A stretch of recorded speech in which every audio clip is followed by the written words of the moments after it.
Dave, I'm curious. All these games have been so tight and so right down to the end. Are those games tougher on you physically or mentally? And what is the stress mentally like for you in games like that with such a load that you carry? I mean, I don't even really think about it. I think it's I would say more physical than anything because your effort and your urgency is up so high. You know that you're flying around. You know a little bit more, a little faster than you think you are. You're just doing a little bit more. It's more physical because a lot more is on the line. Um, but I enjoy those games mentally because you see people start to break down. People have lapses. You get to that point where only a few people are going to be able to push through and sustain that same level of focus. And I like to take advantage of that because I know I'm going to be there the whole time, physically and mentally. So that's a fun part of the game to be in. You know, when you got to be mentally strong, but physically, I think everybody's just wearing down. It's a matter of who can make their mind, last the longest. Next question is coming from Rachel Nichols, ESPN. And how old were you when you realized that you liked feeling pressure in a basketball game?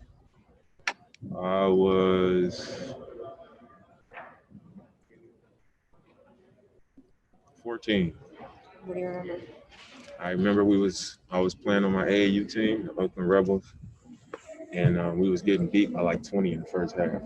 And we came all the way back. Like I started guarding the best player. I was stopping them, and I was just scoring over and over and over. And then it came to the end of the game, and like I just hit a game winner. And like I got that feeling, and I love the feeling of like we have to score this time. We have to get a stop. We got to come up big. And then it seemed like for the rest of like our AAU tournaments after that, it was like every time it came to the end of the game, I just found myself enjoying the thrill of like we could lose right here or we could win. So like I just love that ride. I mean, I'm willing to risk it all. I'm willing to if we lose, I can deal with, coming up short like yesterday. And when we win, I'm like, let's do it again. Like I enjoy it, it's fun. So I would say when I was 14. Next question is coming from Jason Quick with The Athletic. Dame, what was your last 24 hours like mentally for you? After the game, I was irritated with myself. I was frustrated. Um, but it is what it is. I talked with one of my best friends, and he was just like, this happened for a reason. You've had a lot of big moments, and you usually come up, on top, or it's Dame time or something like that. So you got to expect there to be some type of balance. You got to expect that sometimes you're gonna have to respond to some type of adversity, or you're gonna have to come up short. And that was my thinking after it happened. Anyway, I was like, I didn't step up there and miss because I was worried. I just missed. And after I talked to him, I had a few people just text me. My fiance texted me, and we just kind of talked about it. And she was just like, I was surprised. And we didn't make fun, but we just kind of was like, I was surprised too. Went back and forth, and then after that, honestly that was it.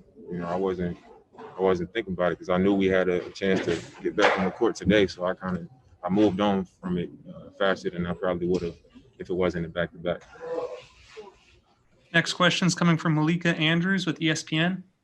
I know that you gave that speech at that party saying, let's make it so we don't come down here for nothing. And Nurk just said that he didn't fight back from that injury for nothing. I know all of you are motivated to get this thing done, but do you think about that with what he's been through specifically in order to put you guys in this position right now, especially missing Hassan? No, for sure. I mean, he's, arguably our most important player right now because the team that we've been all season long is not the team that we are now, and that's in large part because of getting him back. Now you put Zach back in it, um, you get guys healthier, and I think that plays a part. But he's extremely important, and he's coming off of a major injury. He hadn't played in over a year, and then we have a hiatus, and everybody's back, and now we're all rusty. And after the first few games, I forgot that these were his first games because he just looked like himself. And then, you add to that, we on a back-to-back tonight, and he's back out there when typically when guys come off major injuries, teams don't let him play in the back-to-back. But, you know, this morning at walkthrough, he was like, I'm sore. You know, I don't really feel good, but I'm going to be out there. We got to get it done. And that's the kind of person he is. That's the kind of teammate he is. And that's why I think our team is different now than we have been all season long. Next question is coming from Casey Holdall with Trailblazers.com.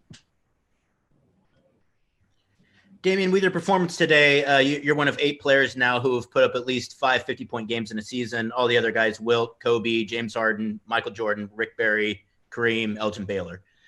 One, can you talk about kind of bringing that performance tonight and the importance of doing that in a game like this? And do you think you have the kind of game you had tonight if you hadn't had the game you had yesterday? I think definitely coming in tonight after yesterday, I knew how important it was to win the game for one. So it wasn't really so much my performance yesterday and I wanted to perform a certain way today. It was like we let one slip that we should have had yesterday. And I'm a big part of why it got away from us. So tonight I was like, that's not going to happen. And obviously they still came back. We were down. And even when that time came, I still had the same thought in my mind, like this is not going to go that way again. We're going to figure out a way to get this done. And that was that. But I did tell myself coming into the game, I'm coming out off the rip. As soon as the ball gets tossed in the air, I'm attacking. And that was that. Next question is coming from Mark Spears with ESPN. So, just want to ask you about Trent. What is it about him that's different now than it was before the pandemic in terms of this game? I think he's doing exactly what he was doing. Like I would say his last 5 to 8 games before we suspended the season, this is what he was beginning to do. You know, he was hitting 3-4 threes. He was defending. He was just competing. But I think it's even more different now because now, like, he's locked into the scouting report. He knows guys' tendencies. He knows our coverages. He knows the plays. He knows how to be in certain spots to get himself opportunities. And you can hear it in what he's saying on the court. Like, he actually knows what he's talking about. Whereas before, you know, usually young players, they wait for somebody to tell them what to do. So you can see it in how much more vocal he is, how much more confident he is, and what he should be doing on the floor. And I think that's leading to him playing just great. You know, he's been the best three-point shooter in the bubble so far. Last question's coming from Joe Varden with The Athletic. Your 4-point play tonight, when you made the 3, you got fouled, you kind of looked up onto the scoreboard, like, and there was like a look on your face, like kind of like, yes, or we've done it, or something like that. What do you remember what you were thinking about at that moment? I just remember looking up there, and because I just wanted to get to the point where we took the lead and then just keep the lead, you know, instead of playing from behind, because that's uncomfortable to be like, we down 2, if we don't score, they could go up 5. You know, they making shots. So I just looked up there like, okay, now let's walk away from them and let's close the game out and stop messing around with our season. And that's really what I was thinking when I looked up there, like, all right, you know, let's do this.